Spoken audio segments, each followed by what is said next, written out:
Do you understand what it means? Una, why does the opinion of whoever lovely is matter? Oo. Una, no? Why does her opinion matter at all? Na Oo. wala naman siya sinasabing iba eh. Ikalawa, why would her opinion matter to me? Mm. Di ba? So Correct. una, the general thing is, why would her opinion matter at all? Is she speaking any something good? You know, is she saying something mind blowing? Is she opening our minds into something that we would say, oh my God, oo nga no, ganon? Di ba? Una, no. No, she has no achievement in life that could inspire anyone at all. Yun ang sagot ko dun sa tanong kanina, just to close the Oo. issue, na her opinion doesn't matter to me because wala, she's not una, wala. Why would her opinion matter to me? Alam mo ang tuwang-tuwa, alam mo yung pinaka nakakatawa sa lahat, yung si Lovely ang magpapaiyak sa mga DDS. Tangina, naiiyak talaga kami sa kakatawa. Hindi, ang hiling nilang magaganyan. Ito na ang kinakatakutan ng mga DDS. Kinakatakutan saan?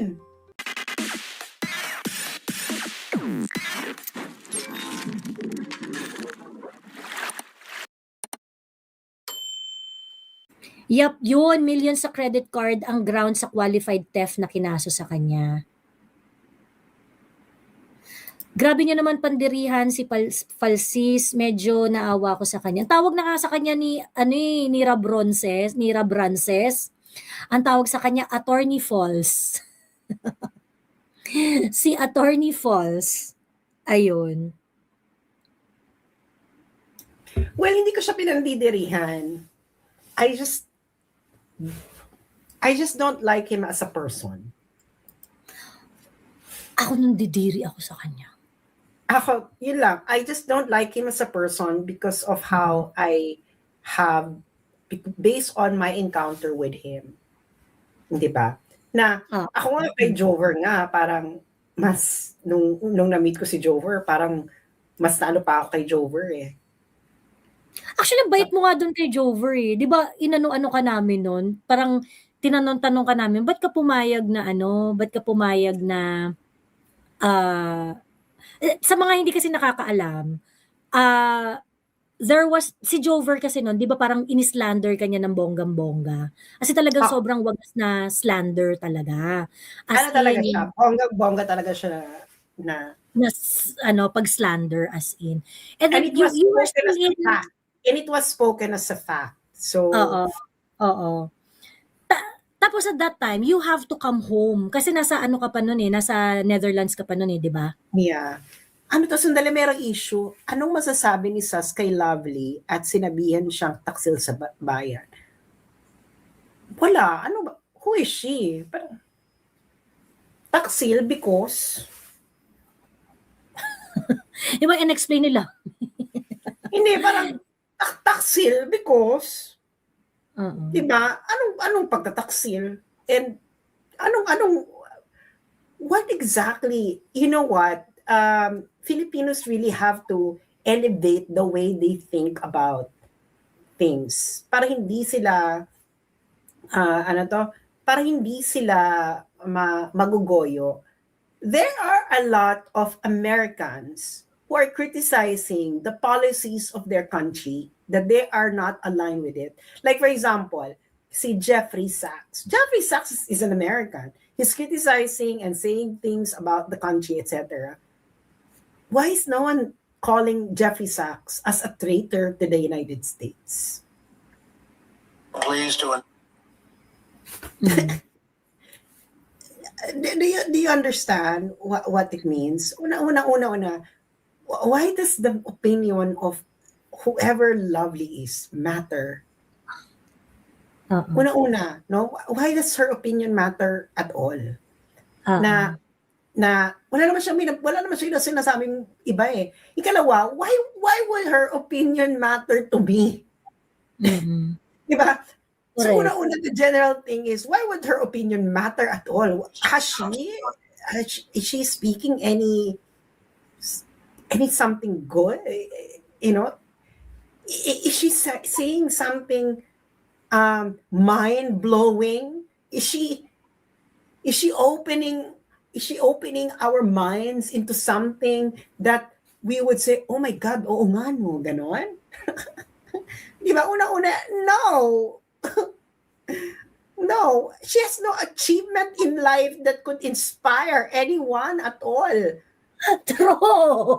Una, she has no achievements. Like, Can she even move people? Can she even, meron na ba siyang parang ginawang something extraordinary na parang putak wala. na, naisip Wala. na yun? Kasi nga, if you search her, wala siyang LinkedIn profile. X yun sa akin. Mm-mm. Maganda ka dyan, wala kang LinkedIn profile. Ibig sabihin, wala kang professional history. Experience. Correct. Wala kang professional experience. Wala kang nakakilala sa'yo. Wala kang, alam mo yun, parang, sino ba nakakilala ba? Well, some people, I don't even know if the people who are claiming na classmates mo noon, nagbibigay ng story about you na, hindi siya ano. And, guys, I don't take seriously anyone who speaks with a British accent and who never lived in the UK. At all. Girl, That's a huge red flag, ladies and gentlemen. Diba? huge red flag. You know, huge red. Girl, I live in Wala kang kausap kung cassette tapes? I live in the UK for a total of how many ba? A total of 1 year. So 6 months in London and then 6 months in Scotland. Girl, hindi ganun magsalita ang mga Briton. No, I have encountered different accents in the UK. Hindi ganun magsalita ang mga Briton. Hindi ko siya mapagkakamalang Briton, be. Alam mo yun, parang hindi kita mapagkakamalang Briton. Parang, Diyos ko Lord, parang nag-inerte lang magsalita, Briton na. Parang, para matuto ka ng British accent na hindi ka tumira sa UK at natuto ka dahil sa cassette tapes, it says a lot about how you grew up. Wala kang kalaro, tape lang ang kausap mo kasi that will require practice eh. Diba? That will require practice. Anong cassette tapes yun? Peppa Pig or whatever. Cassette tape, ibig sabihin mga music. Ano ba to, yung mga new wave, ganyan? Kasi karamihan ng mga Briton kasi ang mga new wave na ganyan, or Spice Girls. Bakla, sino ba natututo ng British accent sa kanta? Hindi ba? So, una-una, it is not an accent, it is an affectation. No, nakatiri. Sabi ko, Diyos ko, nakakatiri itong ganito. And kaya sabi ko, alam mo, na parang,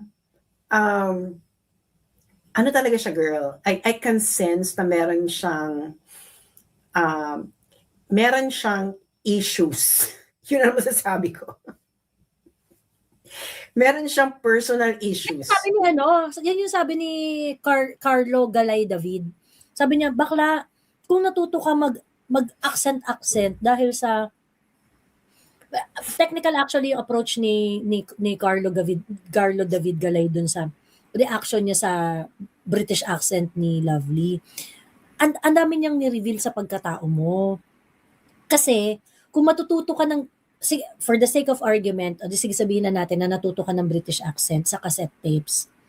Ibig sabihin, ano yung composition ng childhood mo? 'Di ba? Ano yung composition ng childhood mo? Ano kausap mo? Cassette tapes? Hindi ka pwedeng matuto ng kalaro? To be honest, hindi ka pwedeng matuto ng accent ng ganun na lang if you don't have feedback. Mm-mm.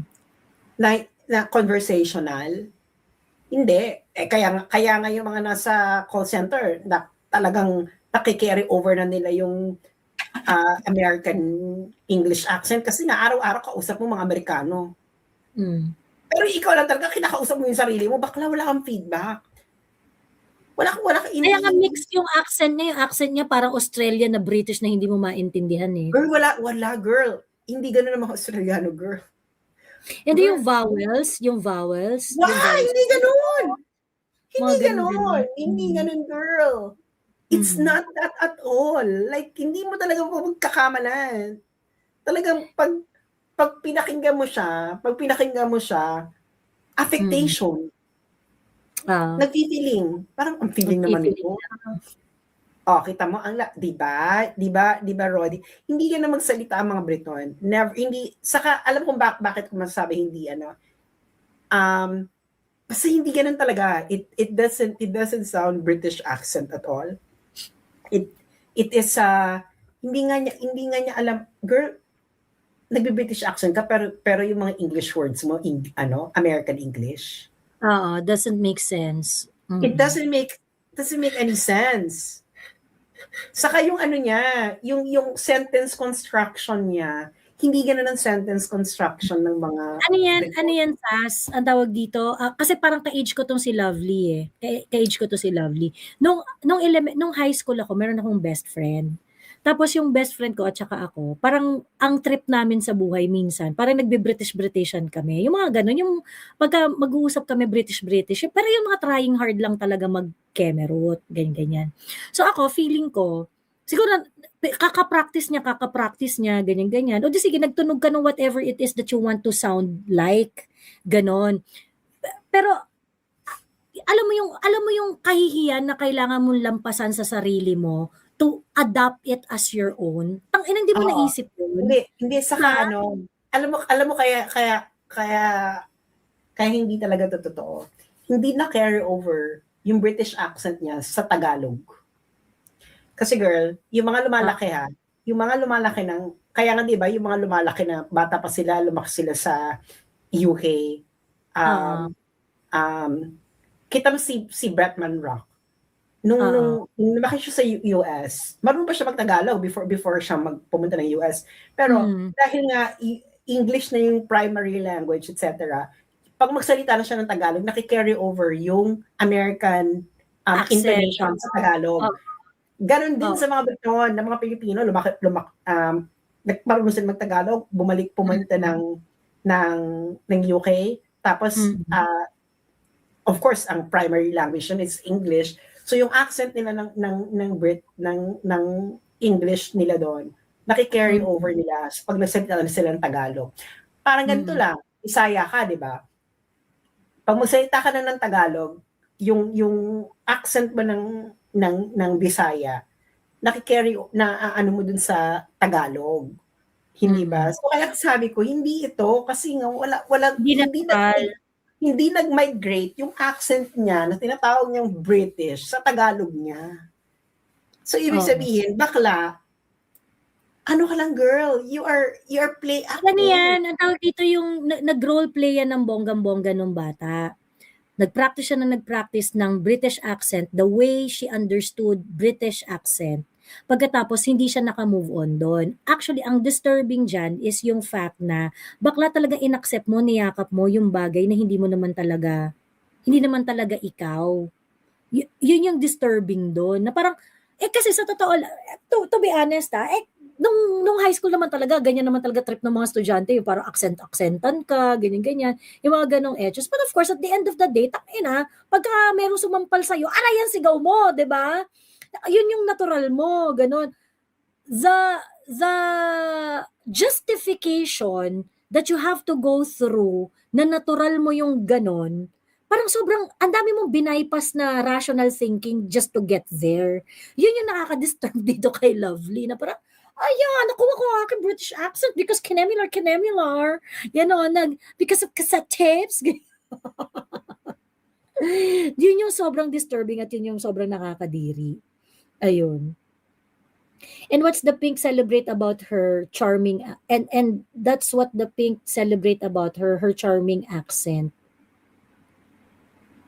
Vinisayang accent pa, malapit. Also, the British accent will only work, ano na yun? With correct vocabulary. Yeah, yun sino pinapoint out ni Sas. British accent ka, pero Exactly. yung composition mo ng English, hindi naman British. Hindi British, hindi naman English, hindi naman British words yung ginagamit mo. Pati yung ano niya, yung construction niya ng sentence, hindi nga British. Hindi talaga it's impossible. Na parang, girl, sinicelebrate siya ng mga pink dahil anti-Duterte siya. Lahat ng anti-Duterte isi-celebrate ng pink. Girl, kita mo kung si Joey mag-anti-Duterte yan, isi-celebrate din siya ng pink. Girl, gano'n naman sila eh. True. Oo.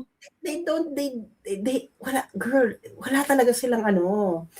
Galit na galit. Bakit ba kayo galit na galit sa mga Duterte supporters? We're only supporting who we want to support. You are also supporting who you want to support. Kaya ganyan ko yung galit, nalang konti nyo. It's not our problem kung bakit kayo konti. At hindi sila dadami ever. Yun yung problem. Hindi talaga na sila dadami. Tatanga eh. Diba kaya gusto nilang tanggalin si Sara dahil maraming botante si Sara.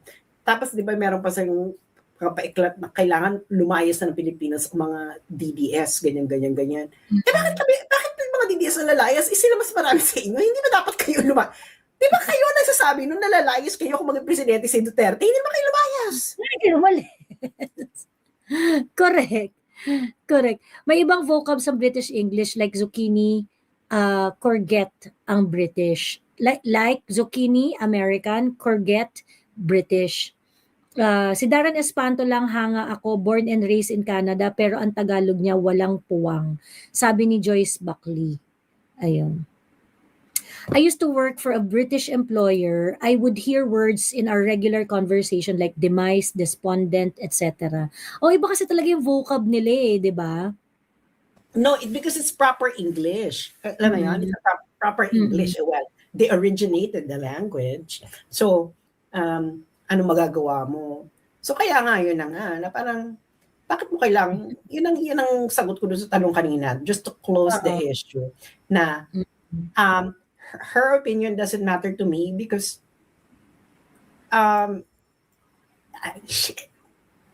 she's not, una, wala. Why would her opinion matter to me? Alam mo ang tuwang-tuwa, alam mo yung pinaka nakakatawa sa lahat, yung si Lovely ang magpapaiyak sa mga DDS. Tanga na naiiyak talaga kami sa kakatawa. Hindi, ang hiling nilang magaganyan. Ito na ang kinakatakutan ng mga DDS. Kinakatakutan saan?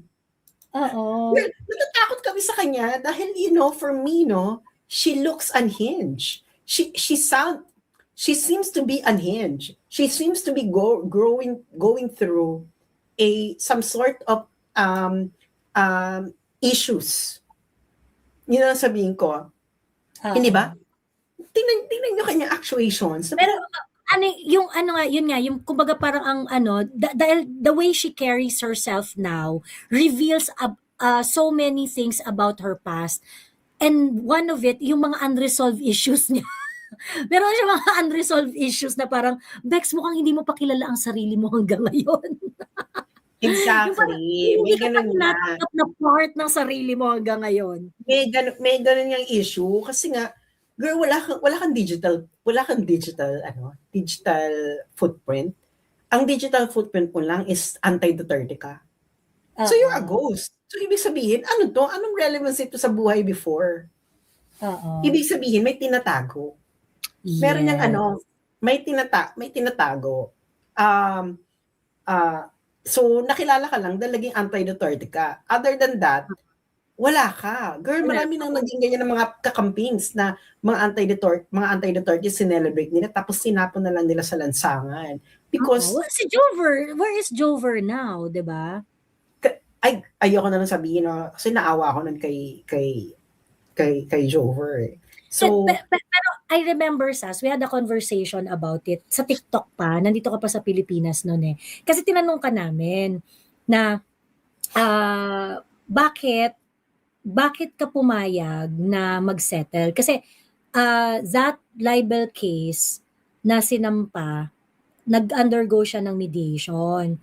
Pagkatapos, parang all of a sudden, bigla na lang nag-apologize tong si Jover sa nanay mo. Tama ba?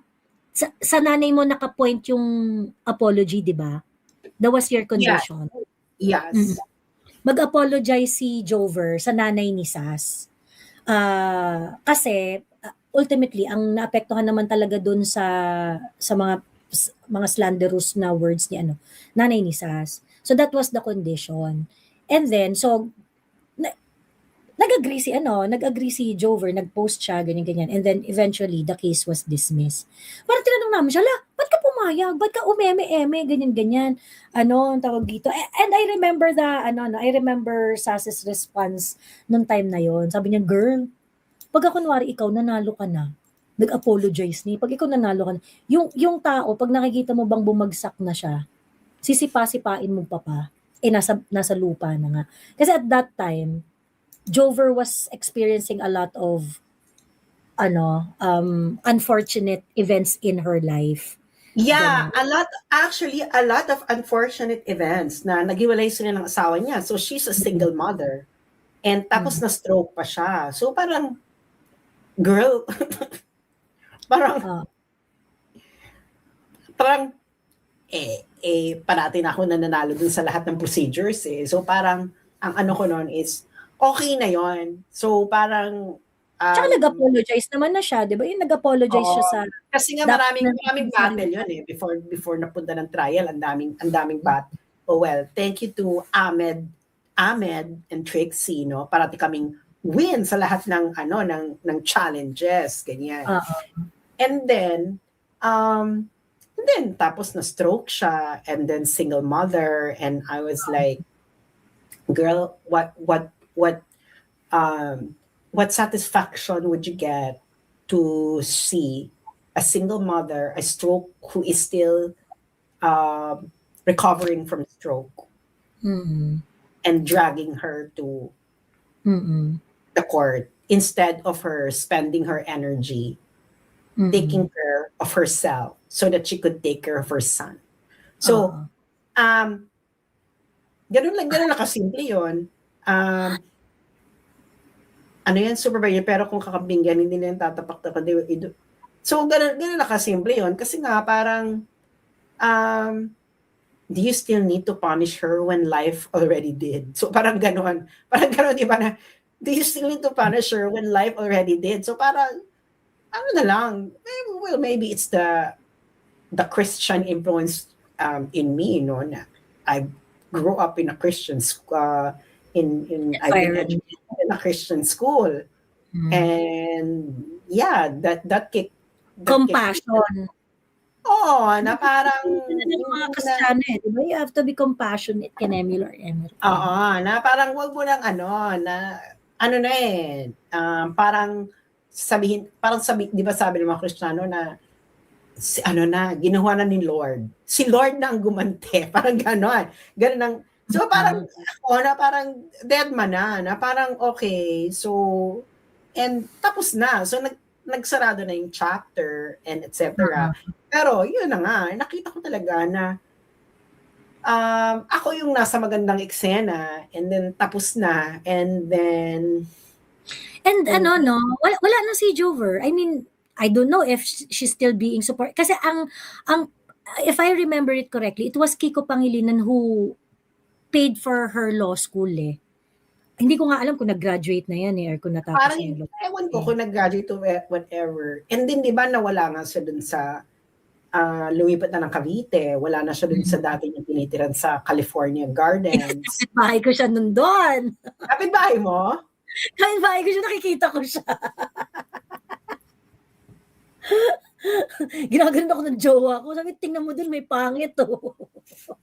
Hindi, di ba? Na parang tragic talaga yung nangyari sa kanya. Girl, na-stroke ka. Tapos, naghiwalay sila ng asawa niya. So, Ano single.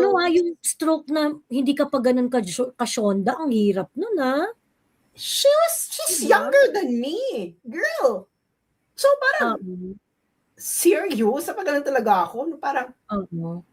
so, ibig sabihin talaga, is parang schematic. Schematic. Ano ba tawag na? Schematic stroke or whatever. Mm. So, parang ako, Which parang, means, yun ba yung namamatay yung kalahati ng katawan? Yan ba yun? hindi, actually, ano pa siya, when I met her, hindi pa niya medyo magalaw yung half of her body.